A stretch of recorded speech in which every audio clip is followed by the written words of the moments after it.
সবাইকে স্বাগত এশিয়া নিউজে। দর্শক, পুরো সংবাদ জুড়ে আপনাদের সঙ্গে আছি আমি আনোয়ার রাজ। এতক্ষণ শুনছিলেন বিআরবি কেবল ইন্ডাস্ট্রিজ লিমিটেড সংবাদ শিরোনাম। এবার চলে যাচ্ছি পুরো খবরে। সংগঠিত শক্তি নয়, ভাড়াটে টোকাইয়ের ওপর নির্ভরশীল আওয়ামী লীগ বলে জানিয়েছেন প্রধান উপদেষ্টা প্রেস সচিব শফিকুল আলম। সকালে এক ফেসবুক পোস্টে এসব কথা লেখেন প্রেস সচিব। এ সময় তিনি আরও লেখেন, আওয়ামী লীগ ক্রমেই ভাড়াটের টোকাই ধরনের ক্ষুদ্র দুষ্কৃতিকারী গোষ্ঠীর ওপর নির্ভরশীল হয়ে পড়েছে, যারা ফাঁকা বাসে আগুন দিতে পারে, 30 সেকেন্ডের ঝটিকা মিছিল করতে পারে। পোস্টে তিনি আরও লেখেন, 3টি সাম্প্রতিক ঘটনা তার বিশ্বাসকে আরও শক্তিশালী করেছে যে ফেব্রুয়ারির নির্বাচন শান্তিপূর্ণ হবে, বরং সাম্প্রতিক ইতিহাসে সবচেয়ে শান্তিপূর্ণ নির্বাচন হওয়ারও সম্ভাবনা রয়েছে।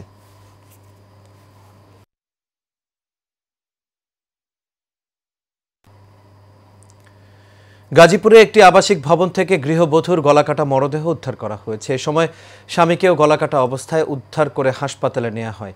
স্ত্রীকে হত্যার পর স্বামী নিজে আত্মহত্যার চেষ্টা করেছেন বলে ধারণা পুলিশের। শনিবার সকালে মহানগরীর কোনাবাড়ি নোয়াবালি মার্কেট এলাকা থেকে মরদেহটি উদ্ধার করে পুলিশ। উদ্ধারের কিছুক্ষণ পর পাশে পড়ে থাকা স্বামীর পালস পাওয়ার জন্য এরপরই দ্রুত তাকে হাসপাতালে পাঠানো হয়। আহত হলেন ময়মনসিংহের হালুয়াঘাট থানার আমতলা গ্রামের সুরুজারির ছেলে ইমরান হোসেন ও নিহত তার স্ত্রী রহিমা খাতুন। পুলিশ ও এলাকাবাসী সূত্রে জানা যায়, ইমরান ও রহিমা তাদের সন্তান শারমিনকে নিয়ে কোনাবাড়ি নওয়াব আলী মার্কেট এলাকায় একতা ভিলার 5 তলায় ভাড়া থাকতেন। তাদের মধ্যে কোনো এক বিষয় নিয়ে মতবিরোধ সৃষ্টি হয়। তারই জেরে ইমরান ধারালো দা দিয়ে প্রথমে স্ত্রী রহিমাকে জবাই করে, পরে নিজেও ওই দা নিয়ে নিজের গলা কেটে ফেলে। এই ঘটনায় তাদের 16 বছর বয়সী মেয়ে শারমিন দেখেছেন বলে জানান। পরে বিষয়টি জানাজানি হলে এলাকাবাসী পুলিশকে খবর দেয়। পুলিশ ঘটনাস্থলে এসে তাদের মরদেহ উদ্ধার করে।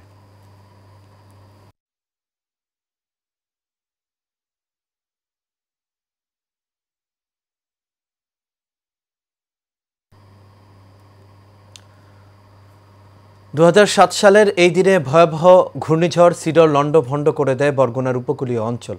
ঘরবাড়ি ও স্বজন হারিয়ে দিশেহারা শতাধিক পরিবার আজও ভুলতে পারেনি সেই ক্ষত। তাদের প্রত্যাশা শুধু একটি স্থায়ী বেড়ি বাঁধ।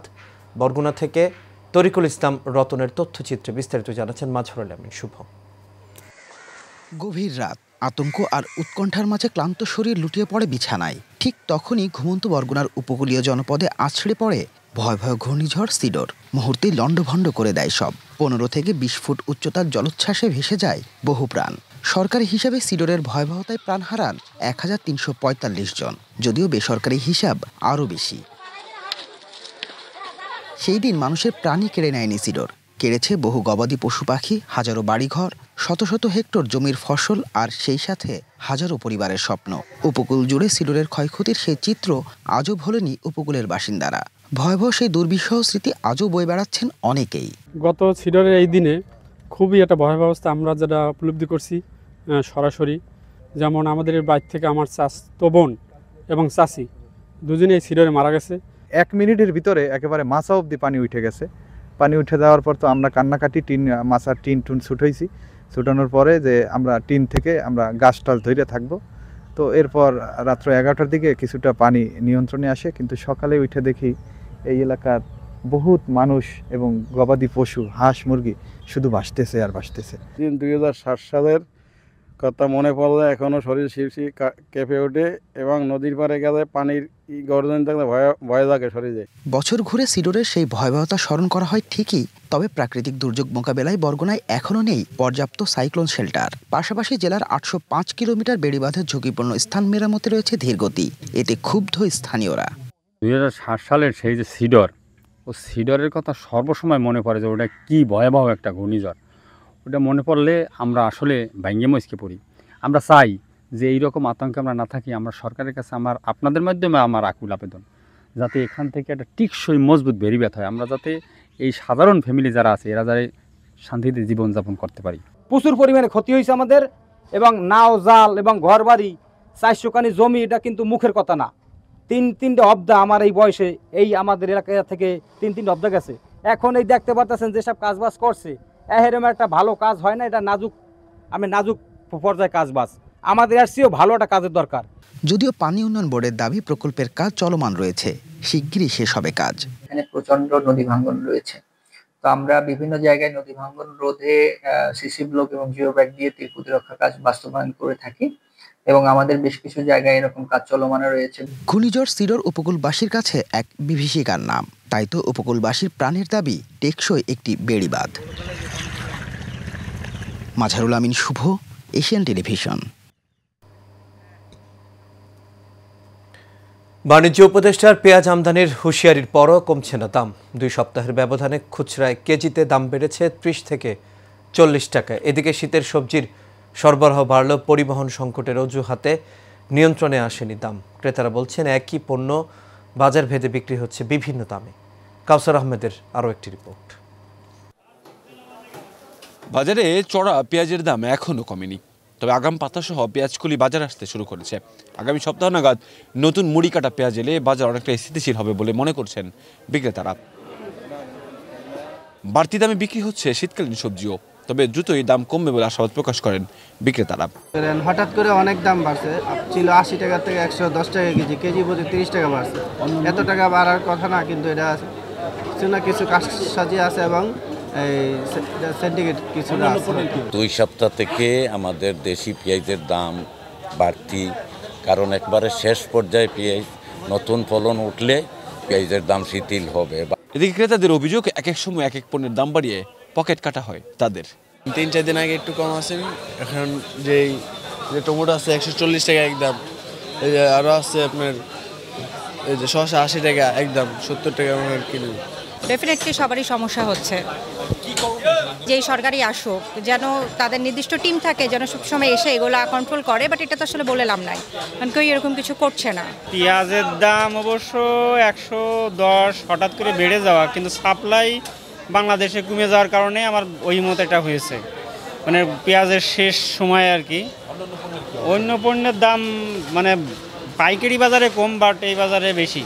বাজার নিয়ন্ত্রণে বর্তমান সরকার ব্যর্থ বলে জানান ক্রেতারা, তবে তাদের আশা নির্বাচনের পর নতুন সরকার বাজার নিয়ন্ত্রণ করতে সক্ষম হবে। কাউসার আহমেদ, এশিয়ান টেলিভিশন, ঢাকা। দর্শক, বাজারের খবর জানাতে এই পর্যায়ে নারায়ণগঞ্জ থেকে যুক্ত হচ্ছেন সহকর্মী রোমান চৌধুরী সুমন। সুমন, আশা করি আপনি আমাকে শুনতে পাচ্ছেন। সুমন, নারায়ণগঞ্জের বাজারে শীতের সবজির যোগান কেমন দেখছেন, আর ক্রেতারা আছেন তারা দাম নিয়ে কি বলছেন জানাবেন আমাদের। সুমন, আশা করি শুনতে পাচ্ছেন আপনি আমাকে। আনোয়ারজি, আপনি যেরকমটি জানতে চাচ্ছিলেন যে নারায়ণগঞ্জের আসলে সবজির বাজারে শীতের যে সবজির বাজার তার যোগান কীরকম, সবজির বাজারের যোগানটা এখনও অনেকটা কম, সেই রকম গতিতে এই সবজির বাজারও এখনও সয়লাভ করেনি। কারণ আমি এখানে এসে বাজারের যে বিক্রেতা আছে তাদের সাথে আলাপ করেছি, তারা জানিয়েছে আর হয়তো যেহেতু নভেম্বর মাস চলছে, নভেম্বর মাস চলমান অবস্থা, তো 1 সপ্তাহ লাগবে সবজির যে সরবরাহ তা ভালো গতিতে বা ভালোভাবে সবজির সরবরাহ বাড়তে, সেইটা লাগবে। এবং আরেকটা হচ্ছে যে দামের যে বিষয়টা, সেটা হচ্ছে দামটা একটু বেশি, কারণ সবজির সরবরাহ যেহেতু কম সেই কারণে দামটা একটু বেশি। আমরা এখানে আমি যদি আপনাকে দেখাতে চেষ্টা করি, এখন কিন্তু বাজে প্রায় 12টা 38 থেকে 40, এর মধ্যে কিন্তু পুরো বাজার কিন্তু ক্রেতা বিক্রেতায় সরগরম। তো আমি বিভিন্ন ক্রেতা বিক্রেতা সবার সাথেই আলাপ করে দেখেছি যে এখানে বাজারের যে পরিস্থিতি, সেই বাজারের দাম দর, আমি যে শীতের যে সবজি আছে সবজির বিষয়গুলো আমি তাদের সাথে কথা বলেছি, যে দেখেছি আমরা যে শীতের যে মূল সবজি যে সিম যে আছে সেটা 150 টাকা কেজিতে বিক্রি হচ্ছে, এবং পটল আমরা দেখেছি 50 টাকা কেজিতে বিক্রি হচ্ছে।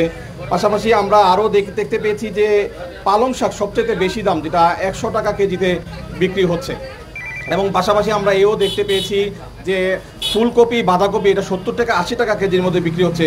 মরিচের দামটা 120 টাকা কেজি, টমেটো 120 টাকা কেজিতে বিক্রি হচ্ছে। এছাড়া মূলা 50 টাকা কেজিতে বিক্রি হচ্ছে। পালং শাক, লাল শাক, পুঁই শাক এগুলো প্রায় 40 থেকে 50 টাকা কেজির মধ্যে রয়েছে।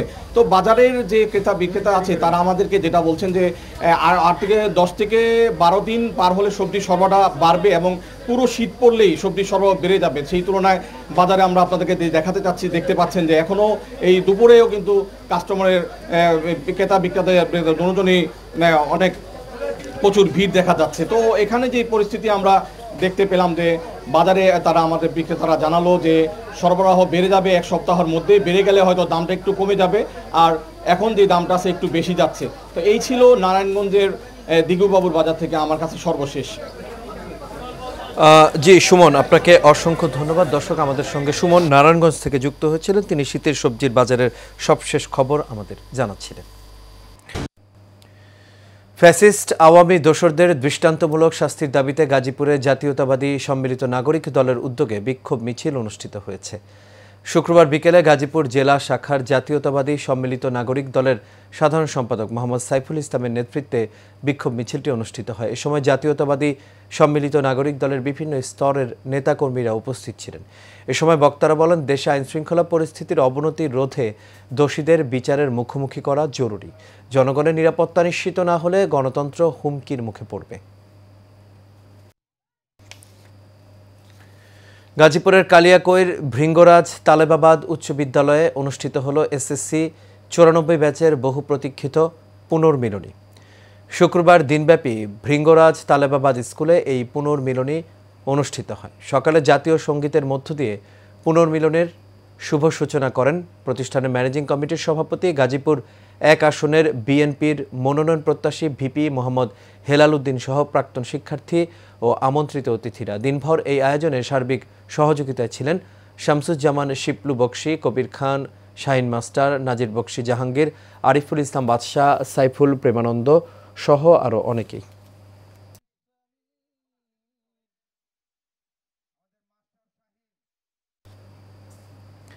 বিএনপির 31 দফা বাস্তবায়নের লক্ষ্যে সাভারের আশুলিয়ার ভাদাইলে আলোচনা সভা ও উঠান বৈঠক অনুষ্ঠিত হয়েছে। ভাদাইল পিআরএল স্কুলে অনুষ্ঠিত এই সভায় স্থানীয় বিএনপি অঙ্গ ও সহযোগী সংগঠনের নেতাকর্মীরা অংশ নেন। অনুষ্ঠানটিতে সভাপতিত্ব করেন আশুলিয়া থানা বিএনপির সহসভাপতি হাজী মোহাম্মদ আমিরুল ইসলাম পিয়ার আলী। এতে প্রধান অতিথি ছিলেন ঢাকা জেলা স্বেচ্ছাসেবক দলের সদস্য সচিব মোহাম্মদ আসাদুজ্জামান মোহন।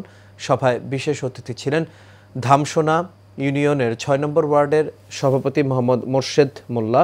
এ সময় আরও উপস্থিত ছিলেন হাজী মোহাম্মদ ইদ্রিস আলী মিয়া, মোহাম্মদ মিন্টু সহ আরও অনেকেই।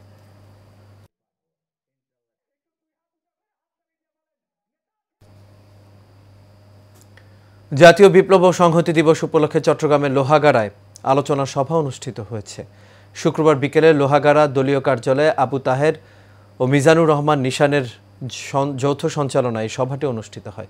এতে প্রধান অতিথি ছিলেন উপজেলা বিএনপির সাবেক যুগ্ম সম্পাদক এটিএম জাহেদ চৌধুরী। এতে প্রধান বক্তা ছিলেন চট্টগ্রাম দক্ষিণ জেলা বিএনপির সাবেক সদস্য এম আব্দুর রহিম। সভায় বিশেষ অতিথি ছিলেন ইউনিয়ন বিএনপির নেতা নুরুল ইসলাম, দক্ষিণ জেলা জিসাসের যুগ্ম সাধারণ সম্পাদক কুতুবুদ্দিন, মিন্টু শিকদার, দিদার এলাহি ও তৌহিদুল ইসলাম সহ আরও অনেকেই। আসন্ন ত্রয়োদশ জাতীয় সংসদ নির্বাচনকে সামনে রেখে বান্দরবান 300 আসনে বিএনপির মনোনীত প্রার্থী সাচিংপ্রু জেরি তার প্রথম পথসভা করেছেন। শনিবার সকালে লামা আলীকদম উপজেলা সদরসহ আশপাশের এলাকায় গণসংযোগ ও পথসভায় অংশ নেন তিনি। এর আগে উপজেলা আজিজনগর ফাইতং এলাকায় পথসভায় অংশ নেয়। পথসভায় সাচিংপ্রু জেরি বলেন, বান্দরবানের মানুষের অধিকার প্রতিষ্ঠা, উন্নয়ন ও শান্তি ফিরিয়ে আনাই আমার প্রধান লক্ষ্য। জনগণ যদি আমাকে ধানের শীষ মার্কায় ভোট দেয়, আমি এই অঞ্চলের দীর্ঘদিনের বঞ্চনার অবসান সহ অধিকার প্রতিষ্ঠা কাজ করব। এ সময় তিনি বর্তমান সরকারের বিভিন্ন ব্যর্থতার চিত্র তুলে ধরে পরিবর্তনের পক্ষে জনগণকে ঐক্যবদ্ধ হওয়ার আহ্বান জানান। এ সময় পথসভায় স্থানীয় বিএনপি ও অঙ্গ সংগঠনের হাজারো নেতাকর্মী উপস্থিত ছিলেন।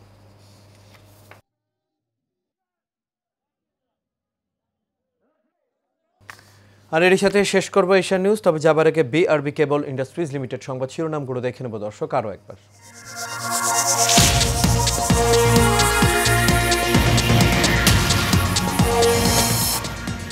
কার্যক্রম নিষিদ্ধ আওয়ামী লীগ এখন ভাড়াটে টোকাইয়ের ওপর নির্ভরশীল হয়ে পড়েছে, বললেন প্রধান উপদেষ্টার প্রেস সচিব। ফেব্রুয়ারি নির্বাচন হবে শান্তিপূর্ণ। গাজীপুরে বাসায় গৃহবধূর গলাকাটা মরদেহ উদ্ধার। স্ত্রীকে হত্যার পর স্বামী নিজেই আত্মহত্যার চেষ্টা করেছেন বলে ধারণা পুলিশের। প্রলয়ঙ্কারী ঘূর্ণিঝড় সিডরের 18 বছর আজ, এখনও আতঙ্কে রাত কাটে উপকূলের বাসিন্দাদের। পূরণ হয়নি স্থায়ী বেড়িবাঁধের দাবি। এবং শীতের সবজির সরবরাহ বাড়লেও কমেনি দাম, পরিবহন অজুহাতে বিক্রেতাদের। লাগামহীন পেঁয়াজের বাজার।